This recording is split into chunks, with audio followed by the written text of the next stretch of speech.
అందరి ఇళ్లలో ఈ పాటికి మూలల కట్టిన కూలర్లన్నీ ముంగట పెట్టేసే ఉంటారు. మేమే కొంచెం లేట్ అనుకోరి. కూలర్ అయితే లాస్ట్ ఇయర్ సమ్మర్ అయిపోయే టైంలో కొనుక్కున్నాము. ఒక 1 మంత్ కూడా దీన్ని వాడగలం. వచ్చిందంటేనే మనకు కూలర్లు పంకలు గుర్తుకొస్తాయి. లేకపోతే అసలు గుర్తొస్తాయా?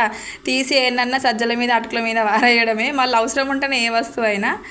ఇంకా ఈ ఎండలకు చిన్నపిల్లలు ఉన్న ఇండ్లలో అయితే ఇంకా చెప్పనవసరం లేదు, కంపల్సరీ ఉండాల్సిందే. సో అదంతా చెప్పుతున్నావు కానీ ఇంతకీ కూలర్ వాటర్ ఎందుకు వాడుతున్నావు అని అనుకుంటారు కావచ్చు. మీకు అర్థమయ్యే ఉంటుందిలేండి. ఇప్పటికి ఇక ఇన్ని రోజులు మూలకు వారేసిన కదా, ఇంకా దాన్ని మొత్తం అయితే లోపల డస్ట్ ఉంటుంది కాబట్టి అయినా సరే మనకు లేకపోతేనేమో అబ్బా ఉంటే బాగుండు అనిపిస్తుంది, ఉంటేనేమో ఇట్లా ఉంటుంది అన్నట్టు.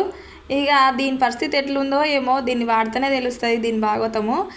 చూస్తే కొత్త దాని లెక్కన కొడుతుంది కానీ ఇంకా లోపల ఎట్లుంటుందో మొత్తం ఇప్పాలి అనుకున్నా కానీ నాకైతే ఇంకా అది ఇప్పరాదు. కూలర్లు అన్నీ బయటకు తీసిరా ఫ్రెండ్స్, కామెంట్ చేయరు. ఈ వీడియోకి లైక్ చేయడం అయితే మర్చిపోకూరే. బాయ్.